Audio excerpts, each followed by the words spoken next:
Hello everyone, আসসালামু আলাইকুম সকলকে। তোমাদের সবাইকে আমাদের স্কুল ম্যাথমেটিক্স ইউটিউব চ্যানেলে স্বাগত জানাচ্ছি। তো ভাই আমরা কিন্তু আমাদের বোটানি বইয়ের যে ফোর্থ চ্যাপ্টার অণুজীব, সেটার মধ্যে অলরেডি 5টা লেকচারের মাধ্যমে ভাইরাস অংশটা শেষ করে ফেলছি। আজকে আমরা ব্যাকটেরিয়া অংশ থেকে পড়াশোনাটা শুরু করবো ইনশাআল্লাহ। তো চলো আমরা শুরু করে দিই ব্যাকটেরিয়া অংশ। হ্যাঁ, তো প্রথমে হচ্ছে আমরা ব্যাকটেরিয়া কিছু আবিষ্কারের ইতিহাস শিখবো। ঠিক আছে, ইতিহাসের মাধ্যমেই ব্যাকটেরিয়া প্রথমে কিভাবে আবিষ্কৃত হলো সেটা আমরা দেখার চেষ্টা করব। আচ্ছা, তো ব্যাকটেরিয়া আবিষ্কারের মধ্যে যে বিজ্ঞানীর কথাটা প্রথমে আমরা উল্লেখ করব তার নাম হচ্ছে Antonie van Leeuwenhoek. Antonie van Leeuwenhoek. Okay, এখন তিনি হচ্ছে সর্বপ্রথম এই ব্যাকটেরিয়া আবিষ্কারের জন্য উদ্যোগ গ্রহণ করলেন। হ্যাঁ, দেখো কিভাবে তিনি কাজটা করছেন। তিনি 1 ফোঁটা বৃষ্টির পানি পর্যবেক্ষণ করছেন। হ্যাঁ, মাইক্রোস্কোপের নিচে 1 ফোঁটা বৃষ্টির পানি নিয়েছেন তিনি।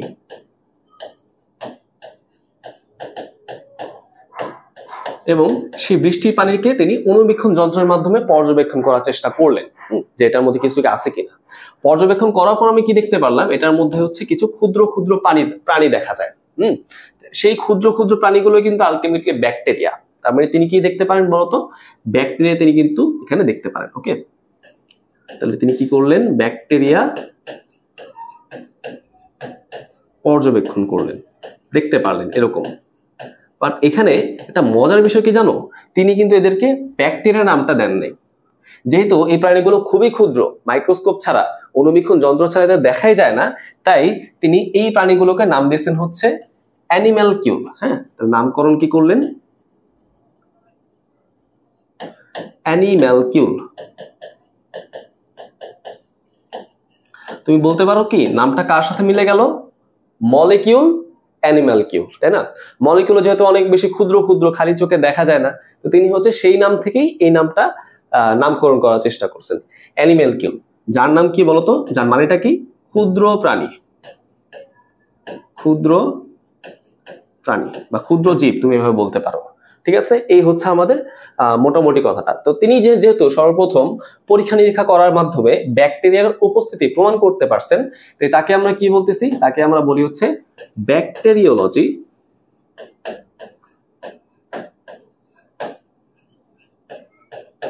ও প্রোটোজুওলজির জনক বলতে পারি। হ্যাঁ, ও প্রোটোজুওলজির জনক।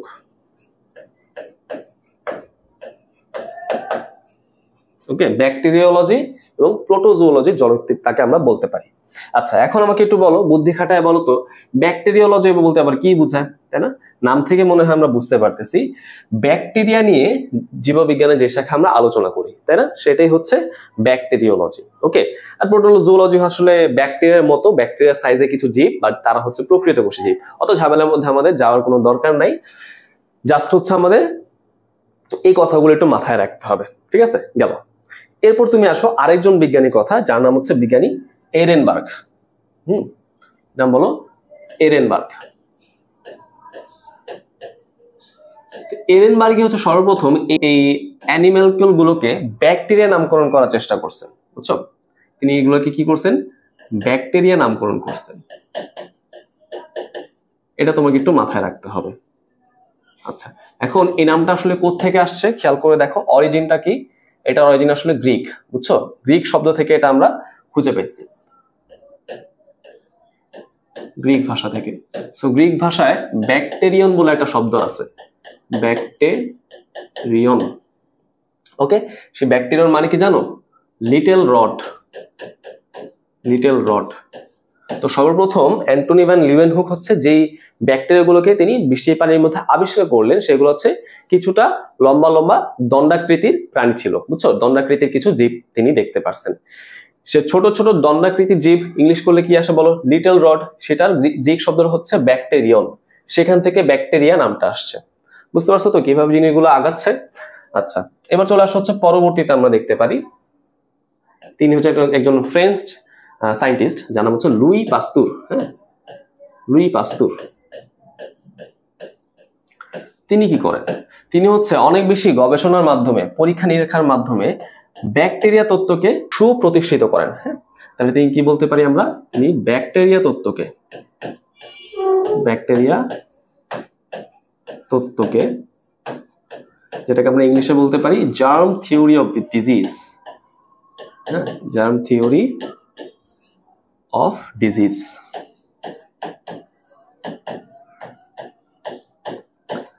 এটাকে তিনি সুপ্রতিষ্ঠিত করেন।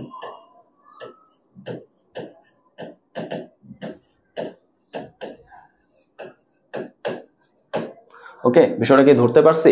আচ্ছা, এখন এখানে এই শব্দটা দিয়ে আসলে কি বুঝাইলো, ব্যাকটেরিয়া তত্ত্ব মানে কি? দেখো, আগে চিন্তা করা হয়তো কি মানুষের বডিতে যত রকমের রোগ হয় এটা হচ্ছে সৃষ্টিকর্তা একটা আক্রোশ বা রাগের কারণে হয়, ঠিক আছে? কোন একটা মানুষের প্রতি যদি সৃষ্টিকর্তা রাগ করেন তাহলে তিনি তাকে হচ্ছে অসুখ দেন, এরকম একটা ধারণা কিন্তু আগে ছিল, যেটাকে আমরা সুপার ন্যাচারাল থিওরি বলি। পরবর্তীতে আমরা এই পরীক্ষা নিরীক্ষা করার মাধ্যমে জানতে পারি যে না, ব্যাকটেরিয়া বলে কিছু একটা আছে, এই ব্যাকটেরিয়ার কারণে কিন্তু মানুষের বেশিরভাগ রোগগুলো হচ্ছে। এই থিওরিটাকে, এই ধারণাটাকে আমরা কি বলতেছি, ব্যাকটেরিয়া তত্ত্ব বলতেছি। দেখো, ইংলিশ নামটা কিন্তু আমরা খুব ভালো করে দেখলেই বুঝতে পারি। ডিজিজ কার জন্য হচ্ছে বলতো? জার্মের জন্য হচ্ছে, কিছু অণুজীব, ছোট ছোট কিছু জীবের কারণে হচ্ছে। ওকে, এই জার্ম আসলে কারা বলতো? প্রথমে আমরা দেখতে পাচ্ছি এই জার্মগুলো আসলে ব্যাকটেরিয়া, তারপর কিন্তু আমরা ভাইরাসগুলোকে আবিষ্কার করতে পারছি। ওকে, আমরা বিষয়টা কি ধরতে পারতেছি না, সিকোয়েন্স গুলো? আচ্ছা, তো তার এই গুরুত্বপূর্ণ আবিষ্কারের জন্য তাকে আমরা কি বলতেছি? তাকে আমরা বলেছি আধুনিক ব্যাকটেরিওলজি এবং প্রোটোজোলজির জনক, বুঝছো?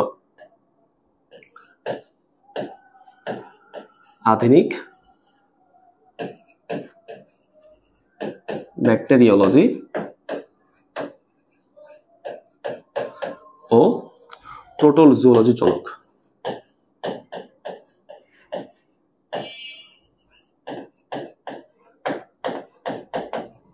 একটু মাথায় রাখি, ব্যাকটেরিওলজির জনক হচ্ছে একটা মানুষ, আর আধুনিক ব্যাকটেরিওলজির জনক হচ্ছে অন্য একটা মানুষ। এরকম একটা সিমিলার টাইপের কথা কিন্তু তোমরা চ্যাপ্টার 1-এ পড়ছিলা, তাই না? যে কোষবিদ্যার জনক হচ্ছে রবার্ট হুক, বাট আধুনিক কোষবিদ্যার জনক হচ্ছে কার্ল সোয়ানসন, রাইট? ওটার সাথে তোমরা একটু মিলাই চাইলে পড়তে পারো। তাহলে এই গেল। লাস্টে আমরা চতুর্থ একজন সায়েন্টিস্টের নাম পড়বো, যার নাম হচ্ছে রবার্ট কক। হ্যাঁ, রবার্ট কক। কক না বলে কচ বলা উচিত, KOCH, এভাবে আসলে নামটা আসছে, কচ। তিনি কিন্তু একটা গুরুত্বপূর্ণ আবিষ্কার করলেন। দেখো, আগের সময় কি হইতো জানো? কোনো রোগ হইলে মানুষ হচ্ছে ওই রোগে ভুগে মারা যেত। ডায়রিয়া হলে ডায়রিয়া মানুষ মারা যেত, হ্যাঁ, গ্রামকে গ্রাম উজাড় হয়ে যেত। কলেরাও কিন্তু এরকম ছিল, তারপর ধর হচ্ছে চিকেন পক্স এরকম ছিল, রাইট? তো দেখা যাচ্ছে কি ব্যাকটেরিয়া ঘটিত কোনো রোগ হইলেই ওই রোগে হচ্ছে একটা মানুষ আক্রান্ত হচ্ছে এবং সেই আক্রমণের সংক্রমণটা সব দিকে ছড়ায় পড়তেছে, বুঝতে পারছো? তার মানে তার আশেপাশে মানুষগুলো একই সাথে সংক্রমিত হচ্ছে, একই সাথে আক্রান্ত হচ্ছে এবং তারা সবাই একসাথে মারা যাচ্ছে। ঝামেলা। এই ঝামেলাটা সমাধান করার লক্ষ্যে রবার্ট কক কিন্তু একটা গুরুত্বপূর্ণ ভূমিকা রাখছেন। তিনি তৎকালীন সময় একটা মহামারী রোগ ছিল যার নাম হচ্ছে যক্ষা, যক্ষা বা টিউবারকিউলোসিস। এই রোগের জন্য দায়ী ব্যাকটেরিয়াকে তিনি খুঁজে বের করছেন, বুঝছো?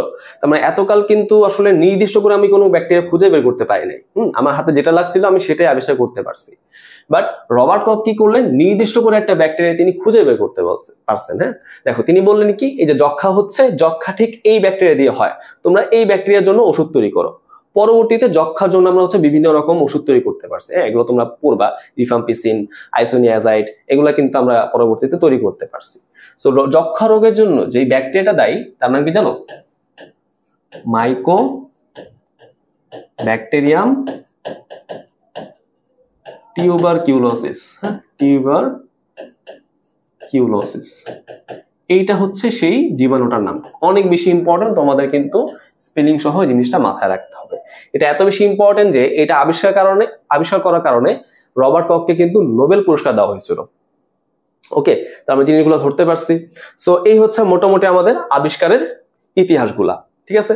আচ্ছা, খুব ভালো কথা। এবার তার মধ্যে প্রশ্ন জাগতে পারে, বা আমি সবাই বুঝলাম এটা হচ্ছে একটা জিনিস ছিল, সেটাকে আমি আবিষ্কার করে খুঁজে বের করছি, খুব ভালো কথা। বাট আমার এখন খটকা লাগতেছে জিনিসটা আসলে কি, তাই না? এই জিনিসটা আসলে কি? তাহলে এই প্রশ্নের সঠিক উত্তরটা কি হবে? দেখো, ব্যাকটেরিয়া বলতে আসলে কি বোঝায়? মাঝে মাঝে জ্ঞানমূলকে কিন্তু এই প্রশ্ন আমাদের করা হয়। তো ব্যাকটেরিয়া হচ্ছে, তুমি বলতে পারো হচ্ছে জড় কোষ প্রাচীর বিশিষ্ট। আমি তোমাকে সংজ্ঞাটা তাহলে লিখে দিচ্ছি। জড় কোষ প্রাচীর বিশিষ্ট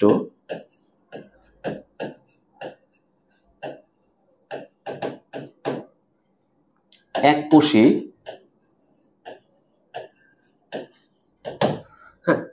জনকোষ প্রাচীর বিশিষ্ট এককোষী আদিকেন্দ্রিক অণুজীব।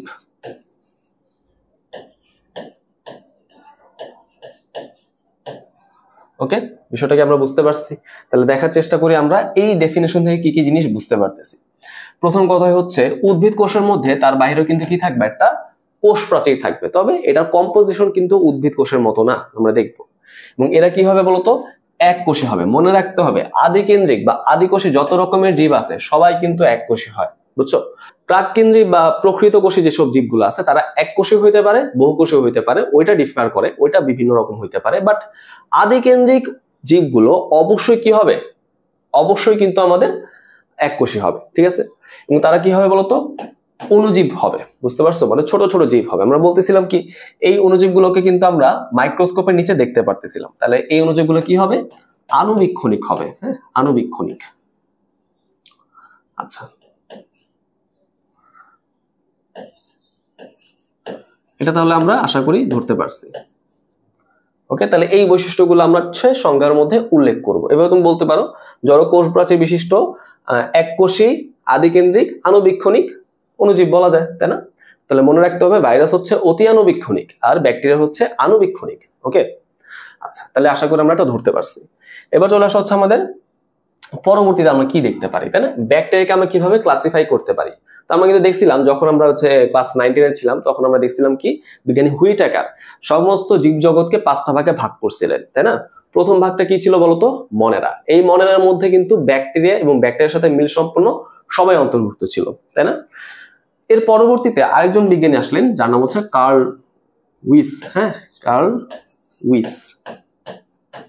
তিনি এই ব্যাকটেরিয়াগুলোকে 3টি অধিরাজ্যে ভাগ করার চেষ্টা করছেন। ওকে, তিনি কি করছেন, 3টি অধিরাজ্যে ভাগ করার চেষ্টা করছেন। ওকে, অধিরাজ্য 1।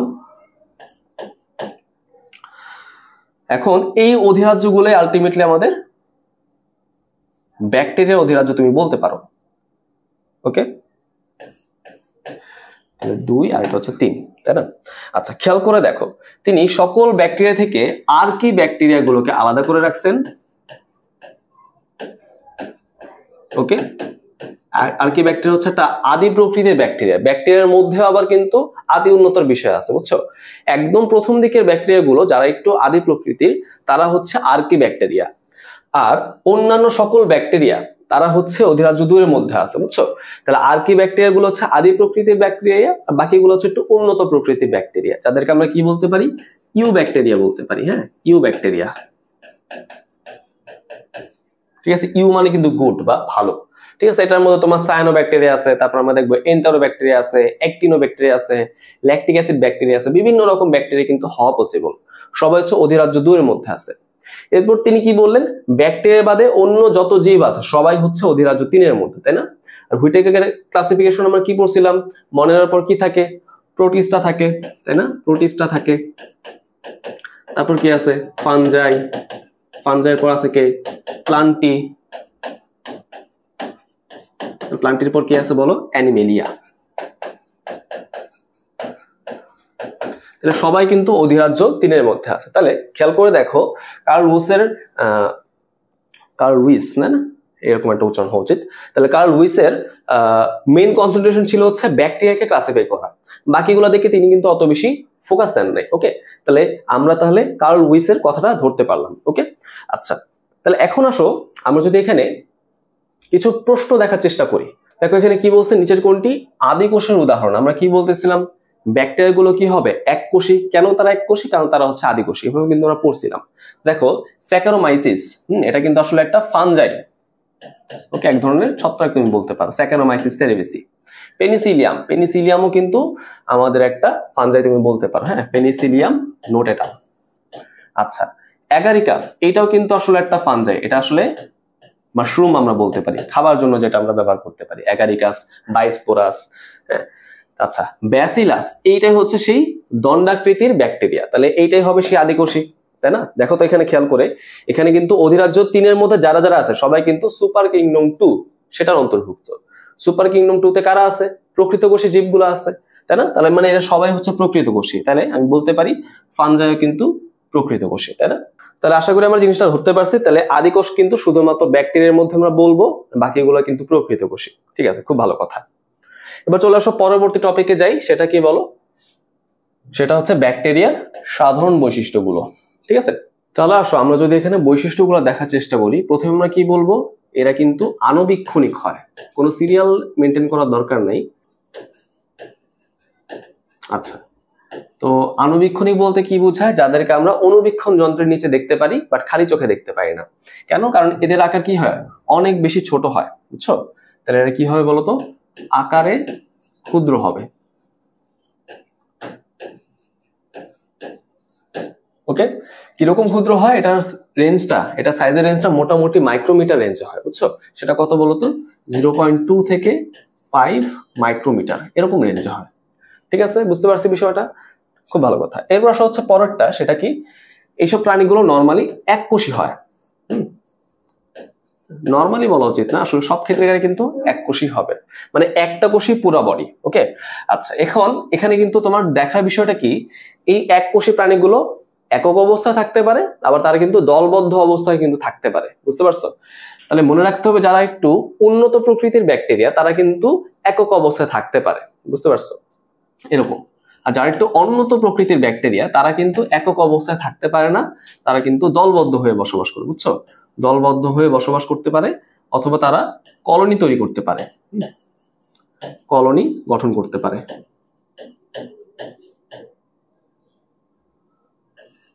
ওকে, আচ্ছা, গেল। এরপর আসো পরবর্তী পয়েন্ট, সেটা কি?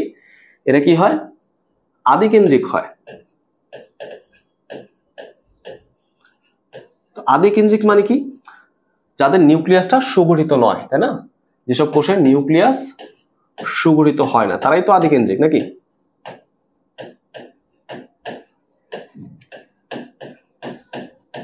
আচ্ছা, সুগঠিত নয়।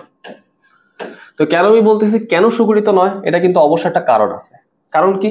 কারণ ওদের যে জেনেটিক বস্তুটা আছে, তাহলে আমি এখানে বলি কেন আমি এটাকে সুগঠিত নিউক্লিয়াস বলতেছি না। কারণ ওদের যে জেনেটিক বস্তুটা আছে, সেই জেনেটিক বস্তুটা ওদের সাইটোপ্লাজমে ছড়ানো অবস্থায় থাকে, বুঝতে পারছো? এই জেনেটিক বস্তু হচ্ছে আবরণ বেষ্টিত থাকে না, বরঞ্চ সাইটোপ্লাজমে ছড়ানো অবস্থায় থাকে। ওকে, এবং সেখানে কিন্তু সুগঠিত নিউক্লিয়াসও নাই, নিউক্লিওলাসও নাই আর কি। তাহলে নিউক্লিওলাস নেই। ওকে, ওকে, বিষয়টা কি বুঝতে পারছি? এটা তোমাকে একটু মাথায় রাখতে হবে। ওকে, তাহলে এইসব বস্তু, এইসব বৈশিষ্ট্যের জন্য আমরা কি বলতেছি? ওদের নিউক্লিয়াসটা সুগঠিত নয়। ওকে, আচ্ছা, তো সাইটোপ্লাজমের মধ্যে যেহেতু আমাদের নিউক্লিয়াসটা ছড়ানো অবস্থায় আছে, সেই ছড়ানো জায়গাটাকে আমরা কি বলতেছি বলতো? সেই ছড়ানো জায়গাটাকে আমরা বলি হচ্ছে সিউডো নিউক্লিয়াস। ওকে, এই ছড়ানো জায়গাটাকে আমরা বলি হচ্ছে সিউডো নিউক্লিয়াস।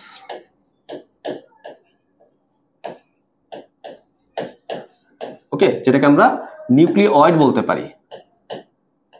ওকে, নিউক্লিওয়েড।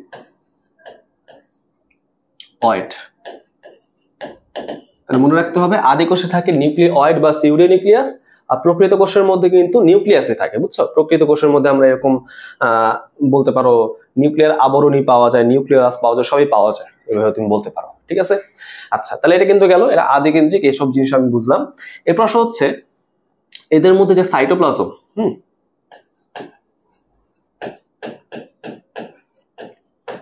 সেই সাইটোপ্লাজমে আমরা কিন্তু কোনো অঙ্গাণু দেখতে পারবো না, বুঝছো? কোনো অঙ্গাণু নেই।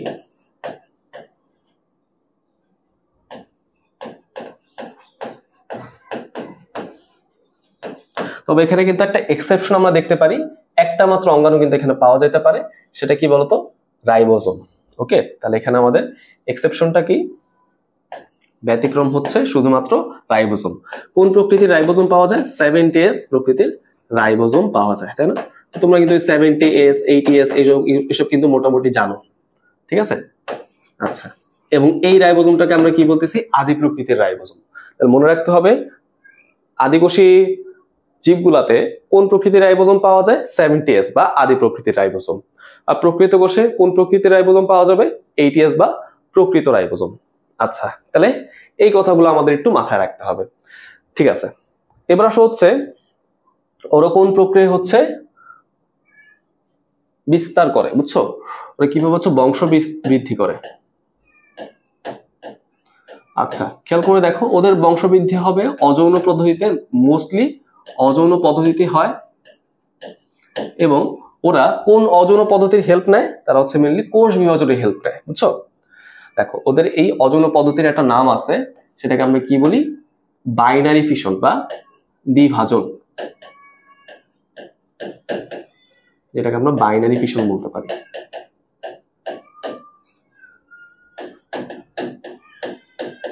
ওকে, এই বাইনারি ফিশন হইতে কত টাইম লাগে জানো?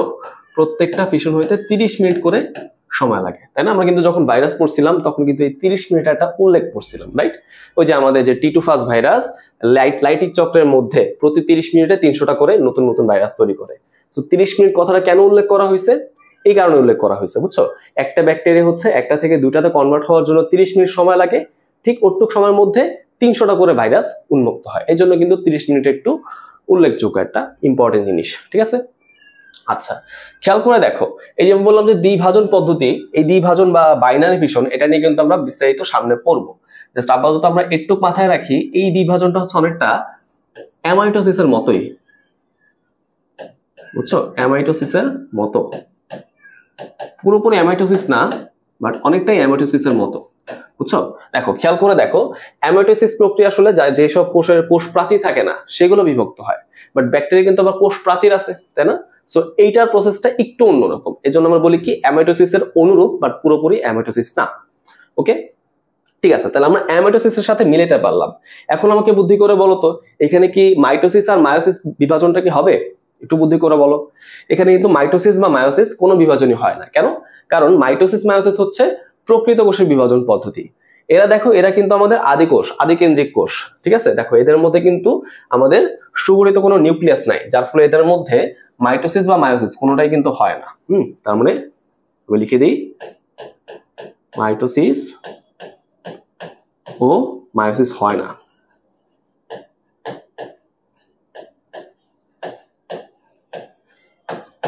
এটা তোমাকে একটু মাথায় রাখতে হবে, ঠিক আছে?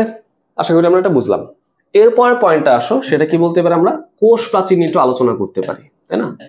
কোষ প্রাচীর কিন্তু একটা ইউনিক বৈশিষ্ট্য তুমি বলতে পারো। কোষ প্রাচীর আমরা কোথায় কোথায় দেখছিলাম? উদ্ভিদ কোষে পড়ছিলাম, আমরা হয়তো ছত্রাকও কিন্তু পড়ছিলাম, কাইটিন নির্মিত কোষ প্রাচীর থাকে। তো এখানে আমরা কি দেখতে পারি? এখানে আবার স্পেশাল টাইপের একটা কোষ প্রাচীর দেখতে পারি, ঠিক আছে? আচ্ছা, সো আমি যদি কোষ প্রাচীর নিয়ে একটু বিস্তারিত তোমাদের বলে দেওয়ার চেষ্টা করি, তাহলে দেখো, কোষ প্রাচীর গুলো আমরা 3 ক্যাটাগরিতে ভাগ করতে পারি আমাদের জানা মতো, আমাদের নলেজ মতে। একটা হচ্ছে উদ্ভিদ কোষ, মানে বলতে পারো হচ্ছে প্লান্টি রাজ্যের মধ্যে যারা আছে, তাই না? প্লান্টির মধ্যে যারা আছে তাদেরটা। তারপর হইতে পারে কি আমাদের ছত্রাকের কোষ প্রাচীর, মানে ফাঞ্জের মধ্যে যারা আছে তারা। লাস্টে কি আমাদের ব্যাকটেরিয়া। ওকে, মানে মনেরা রাজ্যের মধ্যে যারা আছে তারা। এই যেরকম ভাবে বিভক্ত করে আমরা বলতে পারি। সো উদ্ভিদ কোষের মধ্যে, প্লান্টির মধ্যে, কোষ প্রাচীরের মধ্যে মেইনলি কি পাওয়া যায় বলতো? সেলুলোজ। তোমরা চ্যাপ্টার 1-এ পড়ে আসছো, এই সেলুলোজ গুলো মিলে কিন্তু ক্রিস্টালাইন মাইসেলি তৈরি করে, যেটা হচ্ছে কোষ প্রাচীরের ক্ষুদ্রতম গাঠনিক একক। জাস্ট সেলুলোজ মনে রাখলে কিন্তু হয়। আচ্ছা, ছত্রাকে মেইনলি কি পাওয়া যায়? কাইটিন। এটা হচ্ছে এক ধরনের পলিমার, কার্বোহাইড্রেটের পলিমার। আর ব্যাকটেরিয়া কোষ প্রাচীরের মেইন উপাদান হচ্ছে পেপটিডোগ্লাইকান। হ্যাঁ, পেপটিডোগ্লাইকান।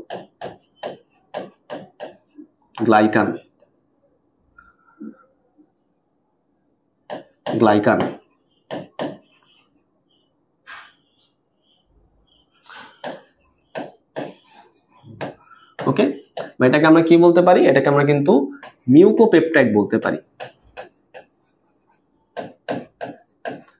বা এটাকে আমরা কিন্তু মিউরিন বলতে পারি। দেখছো কতগুলো নাম?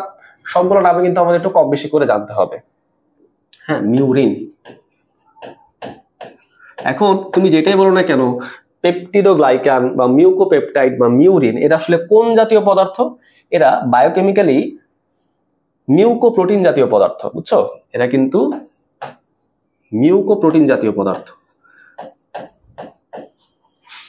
তো মিউকোপ্রোটিন বলতে আবার কি বোঝায় বলতো?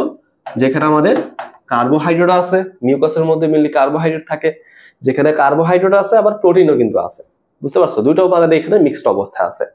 এটা কিন্তু তোমাকে একটু মাথায় রাখতে হবে। আচ্ছা, খুব ভালো কথা। এবার আসো, আর কি উপাদান এখানে আছে, নাকি শুধু এটুকুই আছে? না, আরো কিন্তু বেশ কিছু উপাদান এখানে আমরা দেখতে পাই। এখানে মেইনলি তো এই উপাদানটাই থাকে, এটা হচ্ছে মূল উপাদান, বা সাথে কিছু ছোট ছোট মানে অল্প অল্প পরিমাণ অন্য কিছু অ্যাসিড আমরা দেখতে পারি। সেটা কি? একটা হচ্ছে মুরামিক অ্যাসিড, ওকে, মুরামিক অ্যাসিড, এবং সাথে থাকবে হচ্ছে টিকোইক অ্যাসিড। এগুলো কিন্তু কম পরিমাণে পাওয়া যেতে পারে।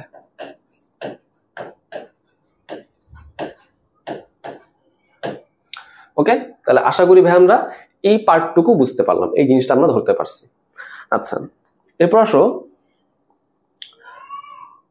ব্যাকটেরিয়া হচ্ছে কোন পরিবেশে বেঁচে থাকে, বুঝছো?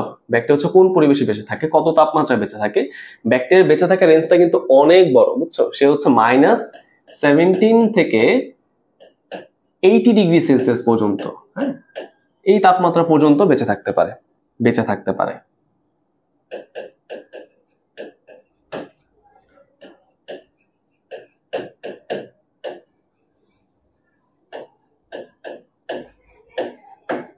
ওকে, বিষয়টা ক্লিয়ার?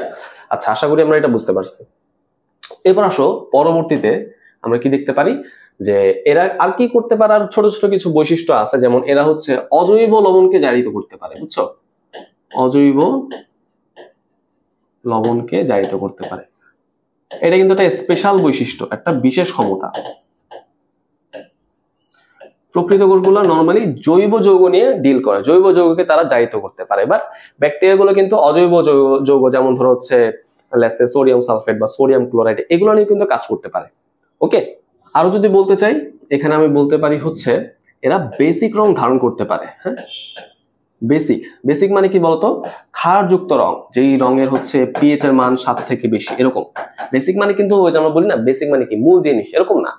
অ্যাসিড বেস, এখান থেকে ওই বেস থেকে বেসিক শব্দ আসছে। সো তারা হচ্ছে যেসব রঙে, যেসব পিগমেন্টের পিএইচ এর মানটা 7 থেকে বড়, 7 থেকে বেশি, সেই রঙটা তারা ধারণ করতে পারে। ওকে, ধারণ করতে পারে। এই ধারণ করার ক্ষমতার উপর ভিত্তি করে আমি তাদেরকে gram positive or gram negative বলতে পারি। এগুলো আমরা সামনে কিন্তু পড়বো, হ্যাঁ, এখনো কিন্তু আসে নাই। Gram positive or gram negative কিন্তু আমরা বলতে পারি। এগুলো কিন্তু এখন আমরা পড়া শুরু করিনি। হ্যাঁ, তো মোটামুটি এইগুলো ছিল আমাদের বৈশিষ্ট্য, ঠিক আছে? আচ্ছা, বৈশিষ্ট্যের মধ্যে আরেকটা ছোট্ট গুরুত্বপূর্ণ পয়েন্ট আছে, সেটা হচ্ছে বায়বীয়তা, যেটা আমরা একটু সামনে পড়বো, ঠিক আছে? তা আগে আমরা কিছু বৈশিষ্ট্য মানে কিছু বিগত বছরের প্রশ্ন সলভ করার চেষ্টা করি, দেখি আমরা পারি কিনা। ব্যাকটেরিয়া কোষ প্রাচীরে মূলত কোন উপাদান থাকে?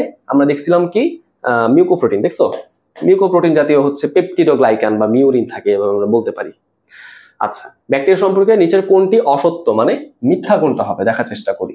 এগুলো একাকী বসবাস করতে পারে, এই কথাটা ঠিক। হ্যাঁ, মানে যেগুলো একটু ভালো প্রকৃতির, উন্নত প্রকৃতির ব্যাকটেরিয়া, তারা কিন্তু একাকী বসবাস করতেই পারে, খুব ভালো কথা।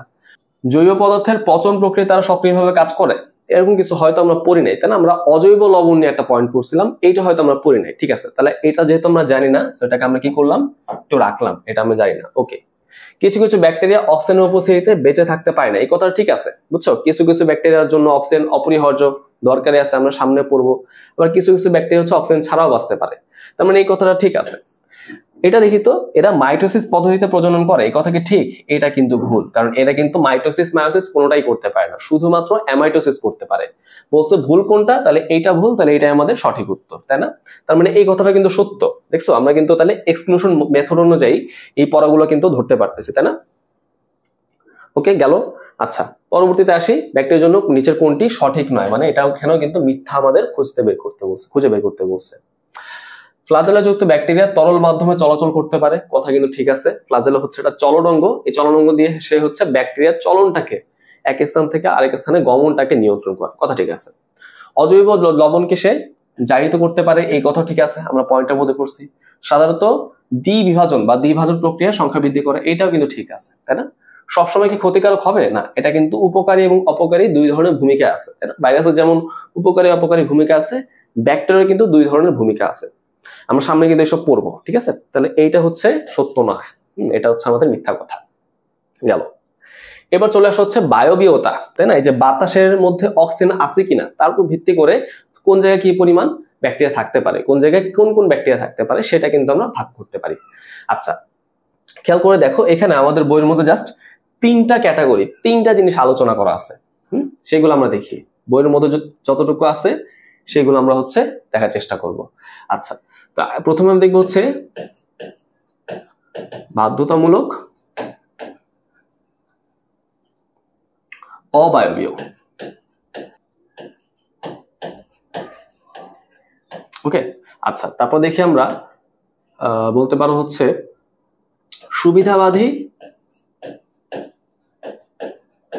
সুবিধাবাদী অবায়বীয়, লাস্ট হচ্ছে আমাদের বাধ্যতামূলক বায়বীয়, বায়বীয়। ওকে, এরকম তিনটা ক্যাটাগরি কিন্তু আমরা আলোচনা করতে পারি। এখন কোনটা দিয়ে কি বোঝায় সেটা যদি আমি একটু বোঝার চেষ্টা করি, দেখো নামের মধ্যে কিন্তু আছে, বুঝছো? নামের মধ্যে কিন্তু অনেক কিছু লুকানো আছে, খেয়াল করে দেখো। তো বাধ্যতামূলক অবায়বীয় মানে কি? বায়বীয় মানে হচ্ছে বাতাস, আর অ মানে কি? অ্যাবসেন্স বা নাই। অর্থাৎ যারা বাতাস ছাড়া বাঁচবে, এই কন্ডিশনে যারা হচ্ছে জীবন ধারণ করে, বাতাস থাকতে পারবে না, ওকে, তারাই হচ্ছে বাধ্যতামূলক অবায়বীয়। ওকে, তুমি বলতে পারো অক্সিজেন এর উপস্থিতিতে যারা বাঁচতে পারে না, অক্সিজেনের উপস্থিতিতে বাঁচে না, তারাই হচ্ছে বাধ্যতামূলক অবায়বীয়। অক্সিজেন থাকা যাবে না, এটা হচ্ছে বেসিক কথা। আচ্ছা, আমি যদি এখন এটার এক্সাম্পল পড়তে চাই, এটা যদি আমরা এখন একটা উদাহরণ দেখতে চাই, তাহলে উদাহরণটা কি হবে বলতো? ক্লস্ট্রিডিয়াম।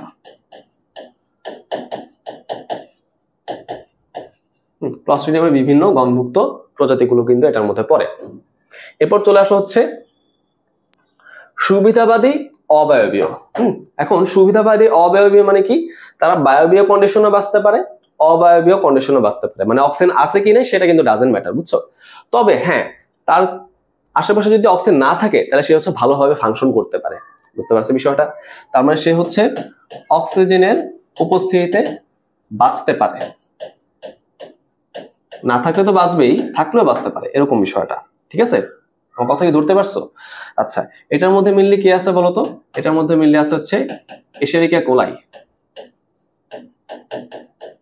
এশেরিকিয়া কোলাই, ঠিক আছে?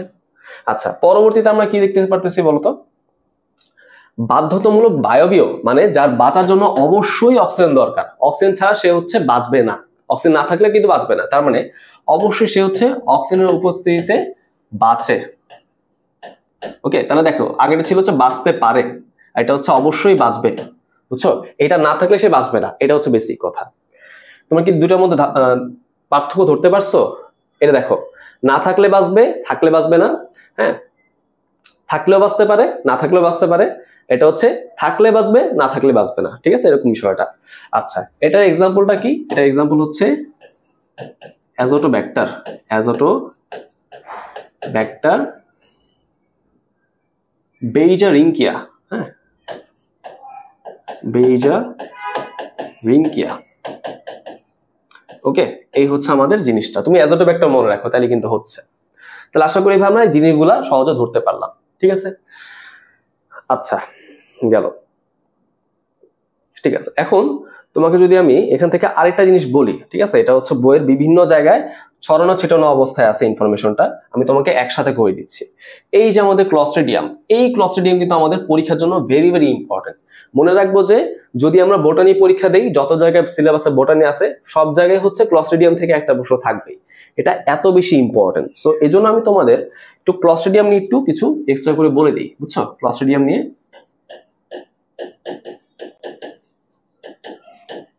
একটু এক্সট্রা করে কিছু বলে দেওয়ার চেষ্টা করি। আচ্ছা, ঠিক আছে।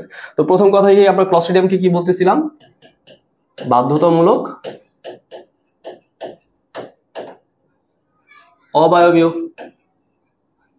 মানে বাতাস থাকলে সে বাঁচতে পারবে না, তাই না? এরকম বিষয়টা, বাতাস না থাকলে সে বাঁচতে পারবে, এরকম বিষয়টা। ওকে, এখন দেখো ক্লস্ট্রিডিয়ামে কিন্তু আমরা এখানে মোটা দাগে 3টা প্রজাতি সম্পর্কে একটু আলাদা করে শিখবো। এই যে বৈশিষ্ট্য আমি উপরে লিখলাম এটা কিন্তু সকল ক্লস্ট্রিডিয়ামের জন্য প্রযোজ্য, তাই না? বাট এখন আমি 3টা বৈশিষ্ট্য তোমাকে একটু আলাদা করে দেখাচ্ছি, ঠিক আছে? এই 3টা বৈশিষ্ট্য কিন্তু একটা স্পেশাল গুরুত্ব আছে, আমি নামগুলো লিখে দিব, সাথে কিন্তু গুরুত্ব তোমাদের বলে বলে দেওয়ার চেষ্টা করব, ঠিক আছে? আচ্ছা, তো প্রথমে আমি দেখি হচ্ছে ক্লস্ট্রিডিয়াম বিউটাইরিকাম। হ্যাঁ, ক্লস্ট্রিডিয়াম বিউটাইরিকাম। তারপর হচ্ছে ক্লস্ট্রিডিয়াম অ্যাসিটো বিউটাইলিকাম। হ্যাঁ, অ্যাসিটো বিউটাইলিকাম। এটা ছিল হচ্ছে বিউটাইরিকাম, এটা কিন্তু বিউটাইলিকাম, দুটা কিন্তু অবশ্যই একটা পার্থক্য আছে। আর তারপর হচ্ছে আমাদের ক্লস্ট্রিডিয়াম টেটানি। এই হচ্ছে 3টা প্রজাতি। ওকে, আচ্ছা, কোন প্রজাতির কি ভূমিকা তাহলে আমি এখন একটু তোমাদের উল্লেখ করে দেওয়ার চেষ্টা করি। ক্লস্ট্রিডিয়াম বিউটাইরিকামকে আমরা পাটের আঁশ ছাড়াতে ব্যবহার করি। পাটের আঁশ ছাড়াতে ব্যবহার করা হয়। ওকে, তোমরা হয়তো এটা কমনলি দেখছো, যখন আমরা পাট খড়ি তৈরি করি তখন আমরা পাট গাছকে শুকায় ফেলি এবং সেখান থেকে হচ্ছে আমরা ফাইবার গুলোকে আলাদা করি। এই ফাইবার গুলো দিয়ে কিন্তু পরবর্তীতে আমরা কি করতে পারি, দড়ি তৈরি করতে পারি, তাই না? রজ্জু তৈরি করতে পারি। তো পাটের থেকে সেই আঁশ ছাড়াতে আমরা বিউটাইরিকামকে ব্যবহার করতে পারি। আচ্ছা, ক্লস্ট্রিডিয়াম অ্যাসিটো বিউটাইলিকাম, এটা দিয়ে আমরা কি তৈরি করতে পারি? অ্যাসিটোন দ্রাবক তৈরি করতে পারি। হ্যাঁ, অ্যাসিটোন দ্রাবক তৈরি করা যায়, প্রস্তুত করা যায়। ওকে, দেখো নামের মধ্যে কিন্তু আছে অ্যাসিটো, তাহলে সেখান থেকে অ্যাসিটোন, তাই না? আচ্ছা, টেটানি, টেটানি কি হয় বলতো? টিটেনাস রোগটা হয়, টিটেনাস, যেটাকে আমরা কি বলতে পারি, বাংলায় বললে হবে ধনুষ্টঙ্কার।